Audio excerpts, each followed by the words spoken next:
Hello friends, आज के lecture में हम कंप्यूटर नेटवर्क का एक इंपॉर्टेंट कंसेप्ट डिस्कस करेंगे, दैट इज टीसीपी हेडर। अब टीसीपी हेडर कहाँ आता है? अब आप खूब जानते हो कि ट्रांसपोर्ट लेयर के दो प्रोटोकॉल, एक आपका टीसीपी, एक आपका यूडीपी। तो TCP communication that is connection oriented communication time पे आपका एक टीसीपी जो प्रोटोकॉल एक टीसीपी हेडर डेवलप करता है। और टीसीपी हेडर में क्या इंफॉर्मेशन होती है? सेंडर कुछ अपनी इंफॉर्मेशन डालता है, अपनी कैपेसिटी, अपनी अवेलेबिलिटी, ये सब इंफॉर्मेशन जो उसके पास लोड कर रहा है, जो उसको रिसीवर के पास से चाहिए, वो सब इंफॉर्मेशन जो लोड कर रहा है, इसको आप बोलेंगे that is TCP header. Fine. तो टीसीपी हेडर की साइज कितनी होती है? तो टीसीपी हेडर की आपके पास साइज कितनी होगी? दैट इज 20 to 60 बाइट की साइज होगी आपके टीसीपी हेडर की। इसलिए आपके पास जब भी डेटा एप्लीकेशन लेयर से आएगा तो क्या होगा, आप उसके साथ डेटा प्लस हेडर ज्वाइन करेंगे और हेडर की साइज क्या? That is 20 to 60 bytes. तब टीसीपी हेडर का फॉर्मेट आपके सामने है। टीसीपी हेडर का पहले फॉर्मेट में आपको सबसे पहला क्या देखने मिलेगा? That is source port number. उसकी वैल्यू, उसकी रेंज कितना है? That is 16 bit. 16 बिट मतलब क्या कि आप ये वैल्यू मतलब 6553 तक कोई भी एक वैल्यू उसमें यूज कर सकते हैं। अब ये आपको अलॉट कौन करेगा? ये आपका सिस्टम आपको अलॉट करेगा और ये रेंडमाइज वैल्यू होगी। मतलब पोर्ट नंबर एक आपको सिस्टम ने प्रोवाइड कर दिया, for example 41,000 for an example. यहां पे आपको क्या प्रोवाइड कर दिया? That is 41,000। तो 41,000 पोर्ट नंबर आपको किसने? आपके सिस्टम ने प्रोवाइड किए। बट आप जो रिसीवर एंड पे से कहां से एक्सपेक्ट कर रहे हो? बिकॉज आपने वेब पेज को रिक्वेस्ट किया। तो वेब पेज के अंदर जो उसका पोर्ट नंबर होता है वो कौन सा होता है? 80। उससे पहले एक छोटी सी बात डिस्कस कर लेते हैं। आपके पास 10 से लेकर 1023 आपके वेल नोन पोर्ट नंबर्स है। उसमें आपका HTTP दैट इज 80 आ जाएगा, SMTP that is simple mail transfer protocol आपका port number 25, file transfer protocol आपका पोर्ट नंबर 20। मतलब आप ये एक्सपेक्ट कहां से करो? That is 80। तो यहाँ पे आपका पोर्ट नंबर कौन सा हो गया? That is 80। फाइन। तो दो चीज क्लियर, एक हुआ सोर्स पोर्ट नंबर, दूसरा हुआ that is destination port number. Fine. अब आ जाते that is sequence number. Sequence number क्या है? जब कभी भी सेंडर रिसीवर को डेटा सेंड करेगा तो अपने सेगमेंट का एक frame number that is sequence number define करेगा। सीक्वेंस नंबर क्यों डिफाइन करना है? फॉर एन एग्जांपल आपका डेटा लॉस्ट हो गया तो आपको कैसे आइडेंटिफाई होगा कि रिसीवर पे कौन सी फ्रेम आपकी, कौन सा सेगमेंट रिसीव नहीं हुआ है? तो जब रिसीवर उसको चेक करने जाएगा पता चलेगा ये सीक्वेंस नंबर की फाइल नहीं है, ये सीक्वेंस नंबर का सेगमेंट नहीं है, तो उसको रीसेंड कर सकेगा। मतलब सीक्वेंस नंबर आपको क्या? रिलायबल कम्युनिकेशन की तरफ पहुंचाने की कोशिश कर रहा है। अब सीक्वेंस नंबर की रेंज क्या? That is 32 bit. तो फॉर एन एग्जांपल मैं यहां पर वैल्यू ले लेता हूं, दैट इज 9500। ये आपका सीक्वेंस नंबर है किसका? एक सेगमेंट जो रिसीवर की तरफ जाने वाले। अब आया दूसरा, दैट इज एक्नॉलेजमेंट। तो एक्नॉलेजमेंट नंबर नॉर्मली कौन प्रोवाइड करेगा? जब एक रिसीवर आपके पास पैकेट रिसीव हो जाएगा तो सामने वाले एंटिटी को प्रोवाइड करेगा, मुझे आपका ये पैकेट रिसीव हो चुका है। अब फॉर एन एग्जांपल मैं यहां पे चले जाता हूं रिसीवर एंड पे। तो रिसीवर एंड पे से जब आपका टीसीपी पैकेट आएगा तो वो क्या इंफॉर्मेशन लेके आएगा? बाकी सब डिस्कस नहीं कर रहा, सीधा मैं आ रहा हूं सीक्वेंस नंबर। सीक्वेंस नंबर लेके आएगा वो 9501। ये इंफॉर्मेशन, बाकी जो है वो दूसरा एज इट इज रहेगा, उस पर बाद में बात करेंगे। 9501 मतलब क्या? रिसीवर ये कहना चाहते हैं आपकी मुझे file number that is sequence number वाला सेगमेंट 9500 रिसीव हो चुका है, अब 9501 वाला मुझे भेज दीजिए। Is it clear? मतलब ये हुआ आपका दैट इज सीक्वेंस नंबर। और सीक्वेंस नंबर नॉर्मली आपके लिए किस लिए यूज किया जाता है? दैट इज रिलायबल कम्युनिकेशन के लिए यूज किया जाता है। उसके बाद आपके पास आ गया दैट इज वो चार चीजें होगी आपकी, that is source port number, destination port number, sequence number and that is acknowledgement number. Fine. अब आ जाते दैट इज उसके बाद वाला बहुत ही इंपॉर्टेंट पोर्शन है, और ये इंपॉर्टेंट इसीलिए बिकॉज इसके अंदर काफी छोटी छोटी चीजों का आपको ध्यान रखना है। फर्स्ट आता है दैट इज आपके पास हेडर लेंथ। हेडर लेंथ की वैल्यू आपके पास क्या? That is 4 bit. 4 बिट मतलब क्या हुआ? आपके पास यहां पर ऑप्शन कौन कौन से आ सकते हैं? हेडर लेंथ अगर आपके पास 4 बिट है मतलब आपके पास ऑप्शन क्या आएंगे? दैट इज 000 से लेकर 1111।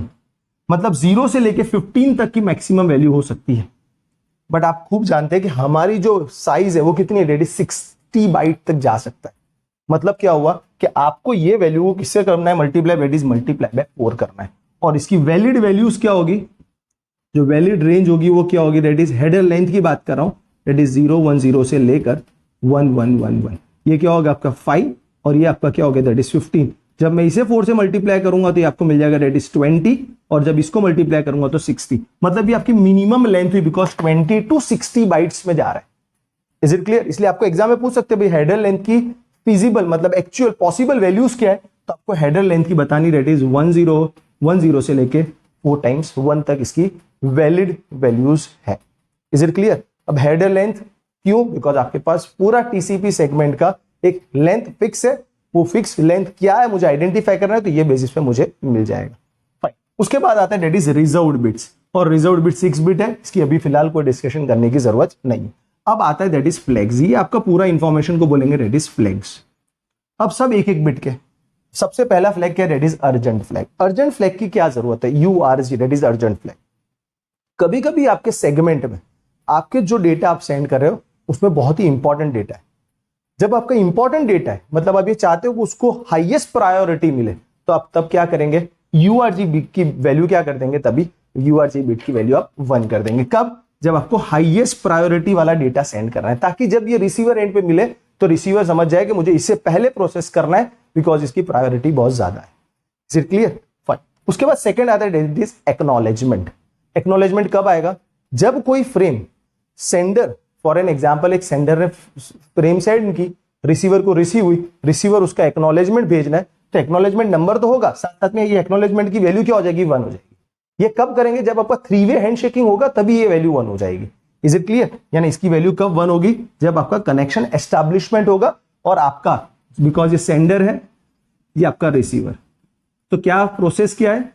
आपके सेंडर यहां से आपकी दैट इज एक्नॉलेज मींस आपकी सबसे पहले सिंक्रोनाइजेशन रिक्वेस्ट भेजता है, यहां से क्या आएगा? That is synchronisation plus acknowledgement, और फिर से ये क्या जाएगा? यहां पे दैट इज एक्नॉलेजमेंट। तो ये केस में जब ये वैल्यू जा रही तब इसकी वैल्यू क्या हो जाएगी? That is 1। Is it clear? तो 2 फ्लैग क्लियर हो गए। एक आपका था दैट इज अर्जेंट फ्लैग, दूसरा है आपका दैट इज एक्नॉलेजमेंट फ्लैग। उसके बाद वैल्यू आती है that is push flag, PSH। Push flag की क्यों जरूरत है? अब क्या होता है कि जब कभी भी आपका डेटा रिसीवर एंड पे जाता है तो रिसीवर की एक बफर साइज होती है, वो जब तक बफर साइज फिलअप नहीं होती वो अपना डेटा एप्लीकेशन लेयर पे लोड नहीं करता है। वो क्या कोशिश कर रहा है कि आपके छोटे छोटे डेटा आ जाए, फिर मैं बाद में जाके लोड कर दूंगा। एक छोटा सा एग्जांपल देते हैं, वो बेसिस पे आपको पता चल जाएगा।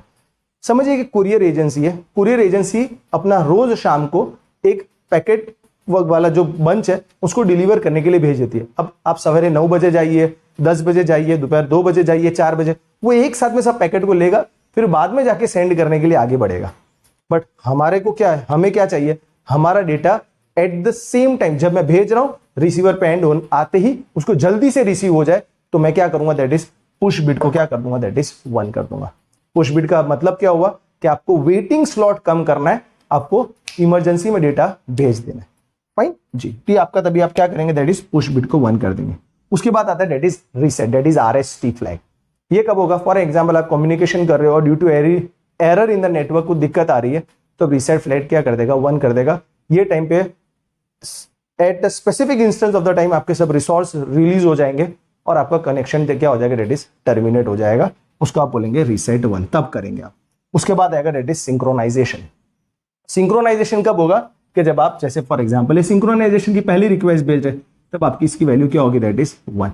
उसके बाद दैट इज फिनिश। फिनिश की वैल्यू कब होगी? जब आपको कनेक्शन को टर्मिनेट करना है, मतलब आपने कम्युनिकेशन कर लिया, अब सेंडर रिसीवर को बोलेगा now I will not send any packet, तो ये इंफॉर्मेशन सेंड ऑन करनी, ताकि रिसीवर अपने रिसोर्स को फ्री कर दे। तो इंफॉर्मेशन में क्या जाएगा? एक पैकेट भेजेगा और पैकेट के अंदर क्या होगा? दैट इज फिन की वैल्यू तब क्या कर देगा? 1। इन शॉर्ट आपके फ्लैग्स कौन कौन से हुए? आपके 6 फ्लैग्स हुए। कौन कौन से? That is urgent flag, acknowledgement flag, push flag, reset flag, synchronisation flag और that is finish flag. Is it clear? Fine. और ये कितनी बिट? 6 बिट। अगेन ये कितनी बिट? That is 6 bit. और ये कितना? 4, यानी 16 बिट आपकी यहाँ पे भी अगेन रिलीव हो। उसके बाद आपको मिलेगी that is window size. Window size का मतलब क्या? जब कभी भी सेंडर रिसीवर को इंफॉर्मेशन सेंड करने की कोशिश कर रहा है, तो वो बताएगा कि मेरी कैपेसिटी, मेरे बफर की कैपेसिटी कितनी है। वो जो कुछ भी इंफॉर्मेशन डालेगा वो क्या होगा? दैट इज विंडो साइज हो जाएगी।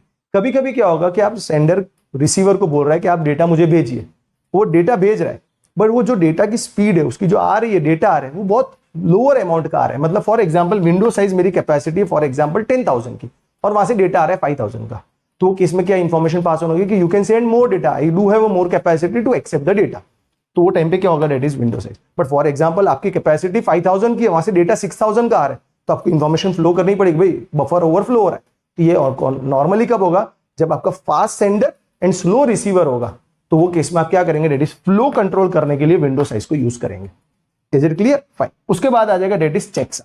चेकसम किसके लिए यूज किया जाता है? That is error control. इसके ऊपर डेडिकेटेडली एक अलग से वीडियो अवेलेबल है, वो आप देख सकते हैं, तो आपको इंफॉर्मेशन मिल जाएगी। That is checksum. उसके बाद है दैट इज अर्जेंट पॉइंटर। अब अर्जेंट पॉइंटर का काम क्या? अब यहां जानते थे अर्जेंट वैल्यू क्या थी? That is 1। अब आपके सेगमेंट में कुछ इंफॉर्मेशन इंपॉर्टेंट थी, तो वो इंफॉर्मेशन में कहां से लेके कहां तक इंपॉर्टेंट थी, उसकी रेंज जो बतानी, वो कौन काम करेगा? दैट इज आपका अर्जेंट पॉइंटर काम करेगा। Is it clear? उसके बाद आपको मिल जाएगा that is options and padding. ये आपके ऑप्शंस एंड पैडिंग क्यों? बिकॉज ये जरूरी नहीं है, ये ऑप्शनल बिट्स है। अब ये क्यों ऑप्शनल बिट्स है, उसकी एक इंपॉर्टेंट वजह आपको बता दूं ताकि आपको पता चल जाए। आपकी मिनिमम साइज कितनी? That is 20 byte. अभी आपका कितना? That is 32 bit, 32 bit, 32 bit, 32 bit. In short, अब फॉर एग्जाम्पल 32 बिट को आप देखने जाएंगे, मतलब आपके पास कितनी? 4 बाइट हुआ, 4 byte, 4 byte, 4 byte, 4 byte, 4 byte, मतलब कितना? 20 बाइट हो गया। मतलब आपका इतनी इंफॉर्मेशन, मतलब ये वाली जो इतनी इंफॉर्मेशन है, ये तो हर टीसीपी हेडर में होगी होगी होगी। उसके बगैर आपका टीसीपी हेडर फुलफिल ही नहीं होगा, बिकॉज बेसिक साइज कितनी आपकी? दैट इज 20 बाइट की। Is it clear? अब ऑप्शंस एंड पैडिंग में क्या हुआ? अब फॉर एन एग्जांपल, आपने एक फाइल, आपने एक सेगमेंट भेज दिया है, अब वो सामने वाले एंड पे रिसीव नहीं हुआ, तो अब नेक्स्ट टाइम क्या होगा? फिर से उसको रीसेंड करने में आएगा, और रीसेंड के टाइम पे वो अगेन जब आप सेंड करो वहां पे रिसीव हो जाता है, और जो पिछला वाला जो रिसीव नहीं हुआ था वो भी रिसीव हो गया। अब रिसीवर को कैसे पता चलेगा कौन सा आपका लेटेस्ट है? फिर लेटेस्ट इंफॉर्मेशन कौन से बेसिस पे पता चलेगी? दैट इज टाइम स्टैम्प के बेसिस पर। टाइम स्टैम्प वाली इंफॉर्मेशन कहां होगी आपके पास? That is options and padding वाले फील्ड में होगी, जिसकी साइज के साथ 0 से 40 बाइट्स की है। Is it clear? तब आप ये काम यूज कर सकते हैं। दैट इज दूसरा, that is maximum segment size. Maximum segment size का मतलब क्या? विंडो ने बता दिया मेरी कैपेसिटी 10,000 एक्सेप्ट करने की है, बट आपका जो चैनल है वो चैनल फॉर एग्जांपल 5,000 से ज्यादा एक्सेप्ट नहीं कर पाएगा। उसका मतलब क्या हुआ? मैं तो भेजने के लिए ज्यादा रेडी हूं, बट वो केस में जो ट्रैफिक है, जो नेटवर्क है, वो बोलेगा नहीं, माई कैपेसिटी इज दिस। तो ये जो मैक्सिमम सेगमेंट साइज की जो कैपेसिटी आएगी वो किस में आएगी? दैट इज ऑप्शन फील्ड में आएगी, और उससे क्या मिलेगा मुझे? दैट इज कंजेशन कंट्रोल मिलेगा। लो कंट्रोल क्या हुआ? बफर के कंटेक्स्ट में हुआ। कंजेशन कंट्रोल कौन से कंटेक्स्ट में? नेटवर्क के आप जब सिनेरियो को डिस्कस करेंगे, उसको आपके डिस्कशन में लाके रखेंगे, तब आपको क्या मिलेगा? That is congestion control. उसके बाद और एक है that is padding. Padding means extra bits. For example, यहां पे आपने जब डेटा डाला और डेटा में पता चला कि भाई आपके पास वैल्यू ज्यादा नहीं है, आपका 20 बाइट्स डेटा फुलफिल नहीं हो रहा है, तो आप क्या करेंगे? एक्स्ट्रा बिट्स यहां पे ऐड कर देंगे, ताकि आपकी basic minimum size of the TCP segment, TCP header आपका फुलफिल हो जाए। Is it clear? और लास्ट में आपको क्या मिलेगा? दैट इज डेटा, और वो तो आपका यहां पर अवेलेबल है। इसको ऑप्शनल क्यों लिखा है? बिकॉज जब आप 3-वे हैंडशेकिंग कर रहे हो, वो टाइम पे आप डेटा नहीं भेजेंगे, आप क्या भेजेंगे? सिर्फ टीसीपी हेडर की रिक्वेस्ट भेजेंगे। जैसे यहां से सिंक्रोनाइजेशन हेडर पैकेट जाएगा, तो यहां पे आपके पास डेटा नहीं होगा। Synchronisation plus acknowledgement, again data नहीं होगा। एक्नॉलेजमेंट, अगेन डेटा नहीं होगा। Is it clear? बट जब आप एक्चुअल में डेटा भेजेंगे, तब इसको अभी आप यूटिलाइजेशन में ला सकते हैं। Is it clear? फाइन। तो अब ये अगर हम इसको क्विकली रिकॉल करें, तो क्विकली रिकॉल में आपके पास कौन कौन सी चीजें मिलेगी? Source port number, destination port number, फिर आपको क्या मिलेगा? दैट इज सेकंड लेयर पे आपको आ जाएगा दैट इज सीक्वेंस नंबर।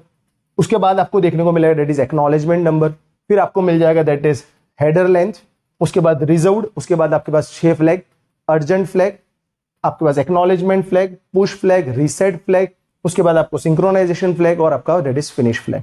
उसके बाद आपको मिलेगा that is window size. Window size क्या बताएगा कि भाई मेरी कैपेसिटी कितनी है। Is it clear? जब रिसीवर की तरफ से आएगा तो वो भी अपनी विंडो साइज बता देगा, ताकि कम्युनिकेशन बहुत अच्छे से एस्टैब्लिश हो जाए, कोई दिक्कत नहीं है, फ्लो कंट्रोल का इश्यू आपको टैकल नहीं करना पड़े। फाइन। उसके बाद आपके पास checksum, that is for the purpose of error control. Checksum और सीआरसी कार्ड आपका that is data link layer पे यूज किया जाएगा। अर्जेंट पॉइंटर या अर्जेंट वाला जो फ्लैग है, उसके कंटेक्स्ट में आपको इंफॉर्मेशन पास ऑन करेगा। ऑप्शंस एंड पैडिंग में ऑप्शनल में क्या आएगा? दैट इज टाइम स्टैम्प है, आपका मैक्सिमम सेगमेंट साइज है, पैडिंग है, और इसकी आपको साइज क्या है? 0 to 40 बाइट्स। 0 to 40, और इसको ऐड करो और ये सबको ऐड कीजिए, तो आपको टोटल साइज कितनी हो जाएगी? That is 60 bytes. Fine. I hope so आपको बहुत स्क्रैच लेवल से मैंने समझाने की कोशिश की है, आपको वीडियो समझ में आ गया होगा। अगर अच्छा लगा हो तो वीडियो को लाइक और चैनल को सब्सक्राइब करना मत भूलिएगा। Fine, thank you.